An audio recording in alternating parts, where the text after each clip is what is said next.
ప్రతిరోజు బొంబాయికి, దుబాయ్‌కి బస్సులు. ఇక్కడి నుంచి దుబాయ్‌కి ఫ్లైట్స్. ఎంత దారుణం అంటే ఒక్క మహబూబ్‌నగర్ జిల్లా నుంచి 14,00,000 మంది వలసొచ్చారు. సో, ఇట్లా వలసలు. మహబూబ్‌నగర్ లాంటి కాడ ఆకలి చావులు. అంటే ఇంత దారుణమైన పరిస్థితుల్లో నుంచి కేసీఆర్ గారు దీన్ని ఎట్లన్నా బయటపడేయాలని చెప్పేసి మన రాష్ట్రం మనకొస్తే తప్ప మనకి నీళ్లు రావు. గోదావరి మీద 57 ఏళ్ళు అయినా కూడా ఒక్క బ్యారేజ్ కట్టలేదు.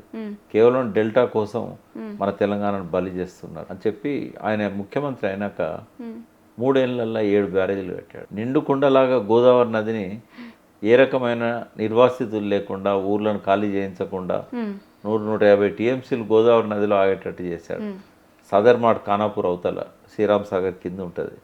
సదర్మాట్ నుంచి ఖమ్మం దాకా, మనుగూరు దాకా సదర్మాట్ బ్యారేజ్, తర్వాత వెల్లంపల్లి బ్యారేజ్ పూర్తి చేసింది కేసీఆర్. మొదలుపెట్టింది రాజశేఖర రెడ్డి, కానీ కంప్లీట్ చేయలేదు, గేట్లు పెట్టలేదు, నీళ్ళు ఆపలేదు. తర్వాత నెక్స్ట్ సుందిల్లా, తర్వాత అన్నారం, తర్వాత మేడిగడ్డ, తర్వాత సమ్మక్క బ్యారేజ్, మేడారం సమ్మక్క బ్యారేజ్, తర్వాత సీతారాం బ్యారేజ్. నదినే నిండుకుండలాగా మార్చాడు.